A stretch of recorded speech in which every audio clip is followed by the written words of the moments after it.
Good afternoon, welcome to GrainTV. My name is Cody Bill. Today is June 23rd. It's a Tuesday, and we had the market moving higher here again, with the exception of soybeans. When you turn over to the grain hedge trading platform, you'll notice soybeans traded up only a penny. Corn traded up 7.5 cents, and wheat in Chicago trading up 21.75 cents on the day.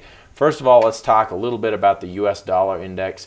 You'll notice housing starts, that was up a little bit, kind of gave a little bit of support to the U.S. dollar index. When you look at the euro over there, they haven't really been able to finalize any sort of deals for the Greek bailout and the Greek debt situation, but there seems to continue to be positive tone over there that an agreement will be reached. Nonetheless, we did get a rally here in the U.S. dollar, and that really puts some pressure on the grains typically, but it didn't seem to have that sort of effect on wheat here today, which traded up very sharply. Let's take a quick look at some of these charts. You'll notice the charting landscape here for corn. You'll notice that we're able to kind of move higher here. The 100-day moving average still well above where we're trading.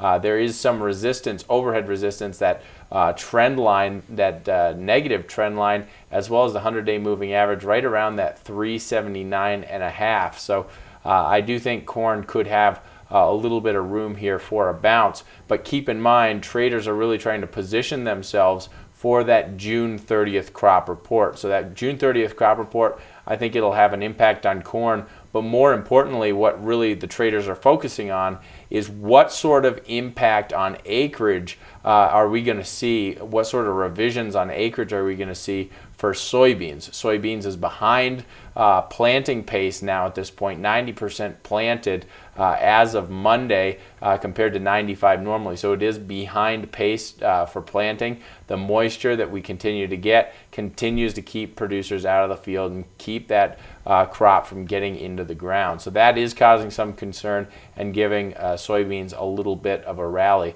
especially when you take into account the weather that we've been getting.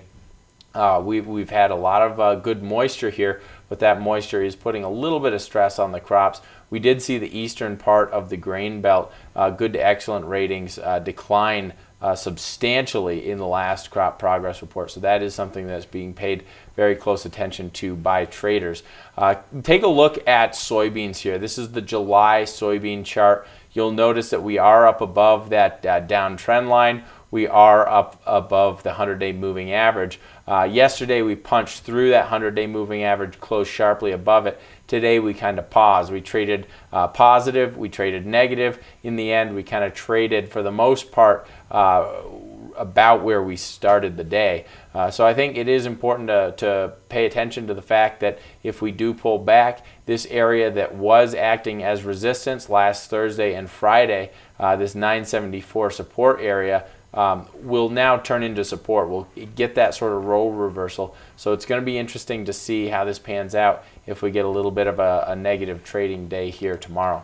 When you look at wheat, I think wheat here had a very positive day. One reason why wheat was moving higher here, we had good demand numbers out this morning. Japanese Ministry of Agriculture had a tender to buy 114,000 metric tons of either U.S. or Canadian wheat. That's going to be food grade milling wheat. So that was positive. We also had Ethiopia initially buying 240,000 metric tons of wheat. That is still for optional origin, so we'll have to see who completes that tender. But Indian flour millers, India is a major consumer of wheat, and what we saw is earlier on this year we did see significant amounts of rain in that area, and that was causing some quality and protein concerns. And it looks as though India is now looking to Australia, purchasing or lining up purchases for 500,000 metric tons of wheat. And so that is really the largest of its kind. We haven't seen those sort of purchases from India. And so that is very significant. There is even rumor that there could be even further purchases for another 500,000 metric tons from France or even Russia. So those, I think that was impacting the wheat market. The fact that India here having some quality concerns from the miller perspective, having some protein concerns, and then of course the monsoon, which originally is being forecast at around 88% of normal. Anytime you go below 90, it's considered a drought year. So that could impact grains as well. Not so much wheat, but it could impact soybeans and corn. We'll have to stay tuned, keep a close watch on weather in India to see if that will have a further impact on price. Other than that, guys, that pretty much wraps up today's show. I know that trade is focusing on the planted acreage report. I think there is some focus on wheat right now. Just the fact that we are behind pace when it comes to harvest. We've only harvested 19%. Typically, we'd have around 31% harvested.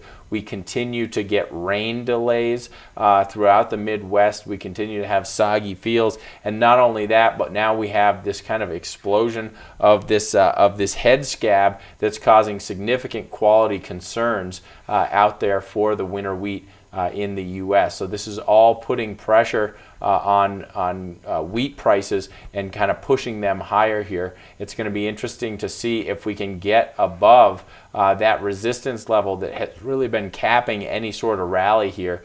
It almost has the feeling that we've been hammering out kind of a floor here, and maybe we'll get a little bit of a rally. I know there's a lot of short positions in wheat and in the grains in general, and going into that planting acreage report there on the 30th, we may get a little bit of a pop here from in the grain markets. Other than that, guys, that wraps up today's show. If you have any questions about what we talked about today, please give the office a call.